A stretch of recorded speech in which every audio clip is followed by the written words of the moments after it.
Ok, malta, boa tarde. Antes de começarmos o podcast de hoje, queria só dizer-vos que os vídeos da semana passada e esse seguimento já estarão disponíveis no Spotify e no YouTube, possivelmente quando este vídeo for lançado. E que para esta semana e os vídeos que se seguirão terão a ver com a monitorização do treino e relativamente ao powerlifting, e se calhar até se quiserem abordar o tópico, ou se calhar abordarmos outros tópicos como bodybuilding ou outro tipo de conceitos, também vai acontecer. Embora isto seja para a monitorização de carga, estava no caminho a pensar sobre a parte dos excêntricos e queria começar também um bocadinho a abrir o tema de hoje por aí. O facto dos estudos nos excêntricos nos dizerem que provocam maior fadiga, mas eles estão a usar excêntricos super máximos, ou estão só a usar excêntricos sem ser máximos, submáximos e tempos, exatamente. E até que ponto é que isso, como o coach DK disse, é só aumentar o TUT, e se assim for, dá de facto mais dano muscular? A primeira opinião que eu tenho em relação a isso é olharmos para a curva força, comprimento e força-velocidade. E na curva força-velocidade temos a parte excêntrica da curva, a parte isométrica, digamos assim, e a parte concêntrica. E vemos logo que qualquer exercício, qualquer não, mas a grande maioria dos exercícios que fazemos no ginásio está sempre limitado pela força que conseguimos produzir concentricamente. Ou seja, tu nunca, ou rarissimamente, a não ser por exemplo um nórdico, em que tu resistes à queda, digamos assim, a gravidade está a lançar para o chão e tu resistes à queda e não te consegues subir só com os isquios, isso sim é um excêntrico puro. De resto é tudo a aumentar o tudo. Agora, o que é que eu acho? Acho que a primeira questão que entra aí, depois de falaste da questão do dano muscular, é a novidade, novelty. Ou seja, quando tu fazes uma excêntrica mais grande, digamos assim... Sim, os padrões de recrutamento são diferentes. São um bocadinho diferentes, expões um bocadinho mais a fibra mesmo àquilo a alongar, se calhar a componente elástica, provavelmente será pouco usada dentro do ginásio ainda assim, sim. Mas as componentes que possam ajudar a contribuição da produção de força, se calhar reduz um bocadinho, então isso tudo pode levar se calhar a um maior dano muscular. Assim como a titina, sabemos que a titina acima de tudo ajuda-nos a produzir mais força na fase excêntrica, e se calhar se ela for muito mais lenta, ela vai ter mais tempo, outros mecanismos que vai criar um dano maior nas estruturas conjuntivas ali, ou nessas proteínas. Sim. Não sei, especulação. Mas acho que é um excêntrico puro só com 8 releasers. Pois, sim, e esse é que poderia causar mesmo um dano muito mais significativo do que se calhar estes não tão excêntricos. Podemos se calhar passar mais tempo numa amplitude maior de movimento, ou seja, numa amplitude grande em que a relação comprimento do músculo não é tão favorável e aí pode causar mais dano, mas em geral se calhar não é o que se calhar pensamos. Podemos se calhar ver isso no RDL. Tu no RDL, se fizeres excêntrico lento, ficas com abdômenes nos isquios para 10 dias. E não é supermáximo. A supermáximo tem que ser 8 releasers e a verdade é esta. Tu só faltas fazer uma rep de cada vez, se fores trabalhar com 8 releasers. Ou então, és um gajo espetacular e tens 2 mans de cada lado em que fazes uma rep e eles metem mais um, volta a meter as coisas e tira a cada rep. 2 fixes. Não é para nós, nem para o nosso esquema do dia-a-dia, digamos assim. Mas, acho que é uma questão de novelty e às vezes faz sentido, por exemplo, em beginners, na minha opinião, usar o tempo para o maior controle da amplitude, o maior controle técnico, desenvolver outras skills. E se calhar numa off-season, para variar um bocadinho o estímulo, para baixar um bocado a carga absoluta, dar um bocadinho de descanso às estruturas conjuntivas e às próprias articulações, pode ser uma estratégia. Inevitavelmente tens que baixar a carga e logo aí... Olha, vindo de uma lesão como a vindo no peitoral, tenho usado. Sim. Mas lá está. Não tens algum estímulo? Não tenho algum estímulo e...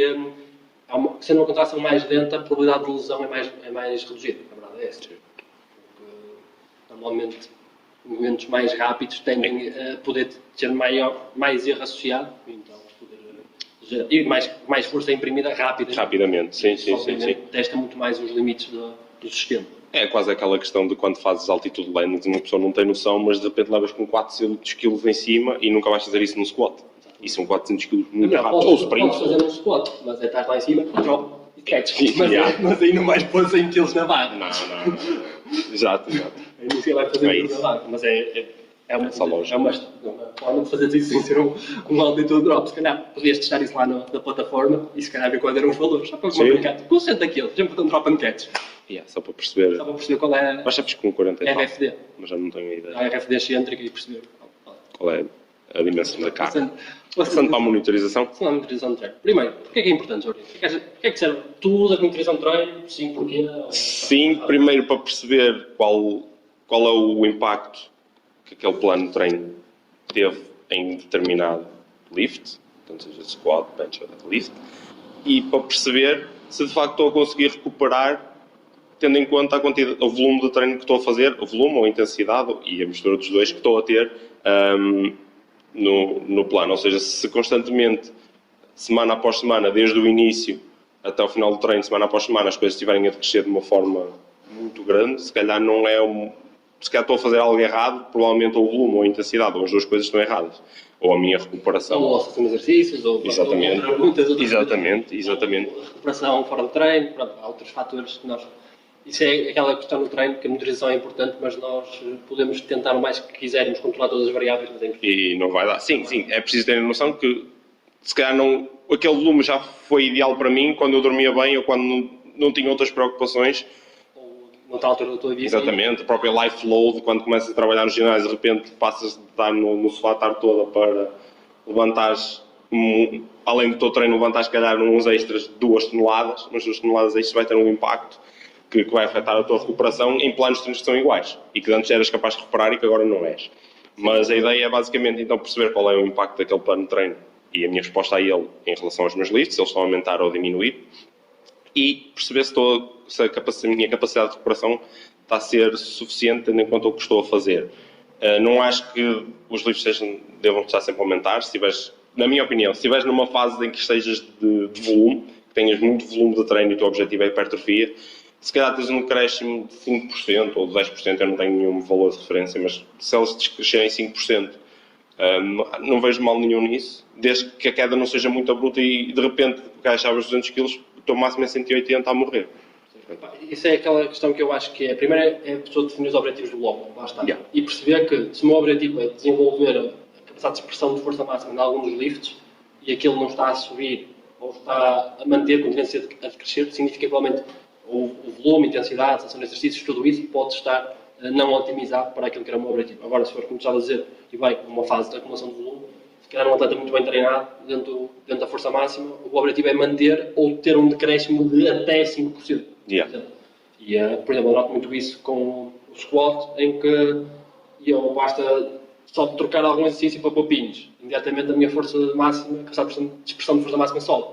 E é simplesmente, não é que eu seja uma pessoa diferente ou whatever. É mesmo aquele exercício que tem essa capacidade de rapidamente aumentar ali, dar ali um tweakzinho e aumentar imediatamente a minha capacidade de expressão de força máxima no squat. E acho que... Então, wrap up esta parte. Monitorizar o treino. Para perceber qual é o impacto que aquele treino está a ter sobre os nossos lifts e se de facto aquele bloco de treino se foi bem sucedido, se calhar podemos utilizá-lo mais tarde. Ponto número 1. Ponto número 2, numa questão de monitorizar também a própria fadiga que estamos a ter ao longo do bloco. Sem dúvida, e acho que depois o que podes fazer é, se eu consigo juntar um bloco aqui que corre bem com determinada sessão de exercício no squat e depois passar 3 ou 4 blocos à frente, tenho outro que também parece que correu muito bem sucedido. Se calhar, eventualmente, quando eu me esperar aproximar de uma competição, que eu posso tentar juntar os dois, digamos assim, 2 blocos consecutivos em que eu sei que as coisas correm bem com aquela setup, ou mais ou menos dentro daquele setup, e se calhar tenho aí um bom framework para depois potenciar o meu desenvolvimento, neste caso, no squat.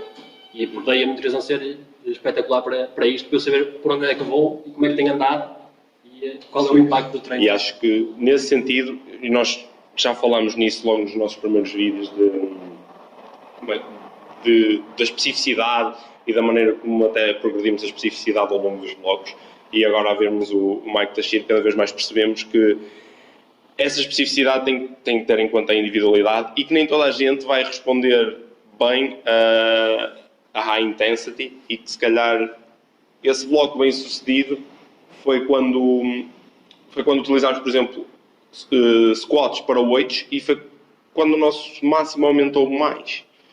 Lá está.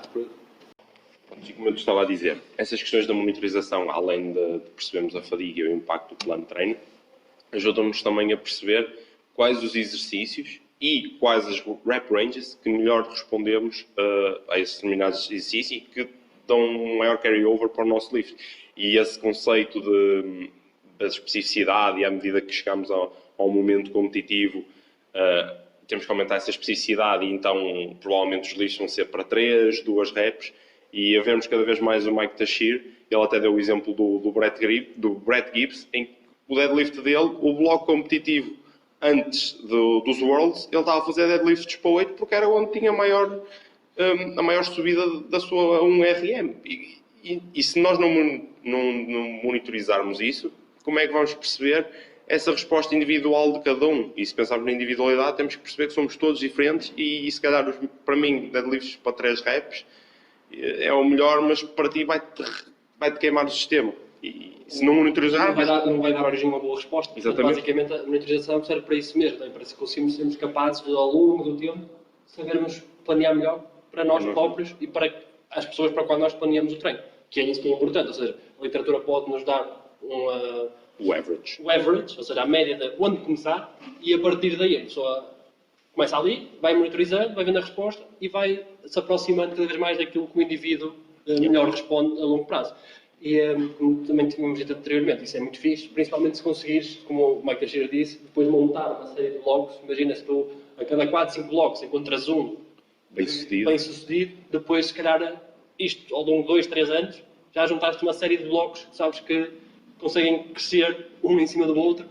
E um exponenciar o outro. Tipo, 2 blocos de hypertrophy base e um seguido de expressão, pode ser isso, ou ao contrário até. Ou ao contrário, lá está, porque cada um vai variar. Se o Mike Tashir, no caso do Brett Gibbs, não monitorizasse constantemente, como é que ele disse, fez mesmo uma periodização, entre aspas, inversa, em que no mais longe da fase competitiva ele estava a fazer deadlifts para 3 e 2 reps, e próximo dos Worlds o deadlift dele estava para 8. Não aconteceu mesmo no bench e no squat, ele estava a pegar pesado. Mas não existe outra forma de saberes isso de um cliente teu, ou de um atleta teu, se de facto não monitorizares. E simplesmente estamos sempre, eu e tu fazemos sempre o mesmo ciclo, ou até fazemos sempre o mesmo ciclo, que é tipo high reps to low reps. E é isso, percebes? Se não monitorizarmos, não vamos perceber. E agora, se calhar, aproveitámos e falámos um bocadinho de que estratégias é que utilizamos para monitorizar, de facto, tanto a nossa fadiga como a nossa resposta ao treino. Eu falo para mim, quem tem acesso à velocidade entra noutro espectro. E acho que não vamos falar muito nisso porque a maior parte do pessoal não tem. Portanto, qual é a ferramenta que nós temos mais fácil? RPE. Ou seja, o RPE, como toda a gente sabe, quantas posições de reserva que eu tenho no final de uma série. E eu gosto muito de usar singles, tipo a 85% a 90% de um RM. Ou seja, sei que um RM é 100 kg. Meto 90 kg na barra e faço. RPE é de 8,5. Pronto, sei que deixei à partida 1 a 2 reps no tempo. E faço isto ao longo de todo o bloco e permite-me perceber qual é que é a minha resposta, quer em termos de fadiga, quer até se está com uma tendência decrescente, uma tendência de manutenção, uma tendência decrescente, e é uma estratégia para a malta mais avançada, se calhar, manter a carga ao longo do bloco, porque a verdade é esta, o teu RM mesmo que suba, não vai subir isso tudo. Portanto, um single a 90% de um RM não é uma série mega difícil, não? Mas é sempre uma série que tu tens de estar concentrado e tens que, principalmente se serve como estratégia de monitorização, também tens que tentar ser o mais igual sempre. É um teste. Exatamente, é o teu teste dentro da semana, digamos assim. Acho que devíamos quase dar aqui uma explicação no sentido de, ou seja, se, por exemplo, nós mantemos os nossos 100 kg no agachamento e é perceber se aqueles 100 kg ao longo do tempo o RPE diminui mesmo, ou seja, para aquela carga conseguimos cada vez fazer mais repetições teóricas no tanque, ou seja, 100 kg hoje fazia um RPE de 8, amanhã 8, amanhã 7,5, 7, ou seja, significa que as coisas estão a correr bem. Que as coisas estão a correr bem. É só para... E também pode servir para outra estratégia que é o chamado estabelecer o time to peak. É o tempo que eu demoro a atingir o meu pico de forma com um bloco. Ou seja, se calhar uma pessoa faz blocos de 4 semanas, porque na quarta semana, ou na quarta exposição, ou imagina que faz 2 vezes aquele lift com as mesmas características, na 8ª exposição, digamos assim, é quando normalmente atinge o pico. E isso como é que se sabe? Só monitorizando. Ou seja, é preciso se registar sempre, depois pôr isso numa tabelinha Excel, fazer um gráficozinho do tempo e carga estimativa de um RM e vamos percebendo as slopes, as oscilações. Mas se tu não mantiveres tudo constante, esse pico vai sempre variar dependendo da intensidade que tens ao bloco, ou a densidade que cada bloco tem. Então vai ser complicado. Esse pico, se os blocos não tiverem, imagina, se não for sempre tudo igual, Yeah. só servem para monitorizar aquele próprio bloco em si, digamos assim. Exatamente. Ou seja, dentro daquele framework, tu consegues monitorizar. Agora, se tu de semana para semana mudares muita coisa, já não vai dar. Portanto, é aqui um trade-off entre a questão da variabilidade no treino e a capacidade de predizer os Os outcomes. resultados. E aí lá está. Se calhar manter as coisas mais iguais, principalmente em indivíduos mais avançados, para ser uma melhor estratégia para perceber o que é ruído, o que é que não é, ou pelo menos a rep de monitorização ou a ferramenta de monitorização ser sempre igual. Ser sempre singles, zero de bloco, ou sempre triplos, ou sempre duplos, ou outra estratégia qualquer, de forma a ser sempre igual nisso. E, pronto, e aí já sabes que é sempre igual longo do longo. O resto podes mudar um bocadinho e ainda assim ver quais foram as consequências. Mas se calhar a manutenção das variáveis é o mais indicado para, de facto, predizer com a maior acuidade possível os outcomes do... Só para concluir esta parte de monitorização utilizando as top sets, se calhar isto também seria uma estratégia para pessoas já mais avançadas, no sentido que vão pegar pesado pelo menos uma vez por semana por lift e já têm que ter uma consciência do que é o RPE. Enquanto novatos, se calhar o RPE para eles ainda é algo um bocado abstrato, não sabem quantas vezes foram à falha, e a capacidade deles aguentarem uma carga pesada e isso não influenciar de forma significativa as séries seguintes, ou seja, eles fazem uma rep a 90%. Se calhar nós aguentamos muito mais essa rep a 90% e o nosso treino não é assim tão afetado como se calhar um novato. E não é só isso, eu acho que há outra questão aqui, que é o psych-up. Um gajo, um novato, e mete 90% da carga no máximo da carga, num sítio qualquer, e vai já todo psyched-up para a série. E isso vai alterar muito a monitorização. Se eu tenho que ir sempre no mesmo estado de espírito, para que, de facto, e mesmo se calhar a quantidade de cafeína que são expostos, tudo mais, que é para perceber, de facto, como é que o corpo se sente, mantendo as variáveis o mais iguais possível. Isso aí só estás a tentar detectar mesmo a variação, digamos assim. E um novato, não sei se é uma melhor estratégia. Um novato, com a certeza que nós temos, M-Reps, ou M-Reps com 7 cap, ou com um RP cap, aliás. Para quem não sabe, para quem não sabe, um M-Rep é as many reps as possible, ou seja, para aquela carga, fazer o máximo de repetições possível. Se calhar não é o aconselhado, por exemplo, ao meio de um bloco fazer isso, porque vai criar aí uma fadiga enorme. Então, esse set cap ou seja, vamos fazer um M-Rep, ou seja, máximo de repetições com esta carga, mas o set cap vai ser um RPE de 8. Ou seja, quando sentimos que batemos a um RPE de 8, fechamos a série. A dificuldade são novatos. Então, se calhar, esse RPE de 8... lá está, mas são novatos, eles vão aprendendo. Também é uma maneira de os ensinar. É uma maneira deles irem percebendo. Eles, até podem filmar sempre essas séries e perceber se a técnica se manteve, se a técnica já degradou. Ou seja, procurar pequenas coisas, até de forma indireta, a velocidade da barra. Ou seja, não é medir, mas perceber, travou como o caralho, se calhar não sei se fazer mais uma. Ou seja, pronto, aprender com esse processo e utilizá-lo ainda assim para monitorizar. É o ótimo. Não, mas é uma estratégia, estratégia bem melhor do que não utilizar nenhuma. Não diríamos para fazer se calhar todas as semanas como um top set, mas a cada 2, 3 semanas perceber para a carga que fizeram há 3 semanas atrás quantas repetições fizeram para aquele M-Rep com o mesmo set cap atrás e aumentou, diminuiu. E até acho que é uma boa estratégia, imagina, no caso de malta mais bem treinada, só que exercícios que já não fazes há muito tempo. Imagina, já não fazes a fundos há muito tempo. E queres fazer aquilo para séries de 15 reps. Tenho boa carga externa, não tenho. O que é que tu fazes? Se calhar na primeira semana fazes 2 séries de 15 sem carga, imagina. Depois, na terceira série, fazes tipo 17 ou 18. Quantas mais é que eu fazia? E fazia mais, nem sei quantas mais fazia. Se calhar para a semana meto um bocado de carga e se quiser na última série volta a fazer a mesma estratégia. Ou seja, no máximo queimo um bocadinho de fichas de recuperação na última série para tentar ajustar o estímulo àquilo que é o meu pretendido. E aqui estamos a falar em exercícios mais acessórios ou suplementares, porque muitas vezes a gente já não sabe muito bem quanto é que eu fazia isto. Fazia leg press com o quê? Fazia whatever. Ou seja, é uma forma de rapidamente tentarmos fazer o estímulo que pretendemos. Pronto. E relativamente ao que também estávamos a falar, dos RPEs, a própria personalidade percebemos primeiro a nossa personalidade enquanto atletas e depois, se tivermos clientes, perceber qual é a personalidade deles relativamente aos lifts, ou seja, há malta que um RPE de 8 deles, se calhar na realidade não é um RPE de 8, só que eles são all out, all grind e é até à morte. E se lhe prescrevemos um RPE de 8, ele vai fazer um RPE de 9,5. E é algo também que temos que julgar quando pedimos top sets para monitorizar. Se calhar vamos ver outras pessoas que é o contrário, que vão ser demasiado conservadoras, e daí entra o coach design, digamos assim, o olho do treinador e a experiência, a sensibilidade, que é, se calhar, num indivíduo. Eu até vou em vez de dizer um single ou 8 RPI, vou dizer um single com esta carga. Carga tanto. Porquê? Porque eu já sei que se dizer que é um single de 8 RPI e ele vai ter que encolher-se, vai esta barra, vai ter medo e vai ficar muito aquém daquilo que era esperado, provavelmente. E há outros, como tu disseste mais, que lá vão falhar no levantamento. Portanto, falham no levantamento ou fazem todos tortos, RPE 8. E lá está, aí entra também a capacidade do treinador de avaliar e conhecer o indivíduo que está do outro lado para programar o treino dessa forma. Exatamente. Outra coisa importante da monitorização para mim é a questão de.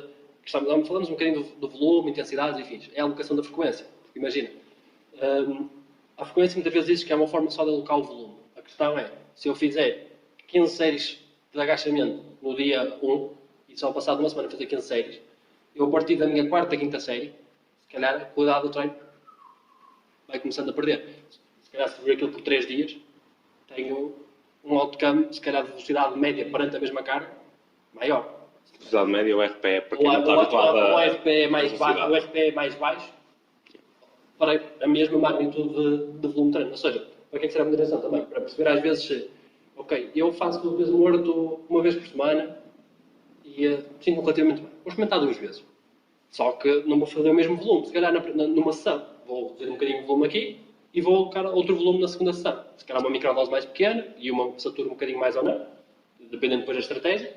E isto permite-me depois ver, ok, como é que eu respondi com mais uma exposição àquele levantamento, mas com exposições com doses mais pequenas. E depois, isto sucessivamente, posso ver para os outros lifts, etc.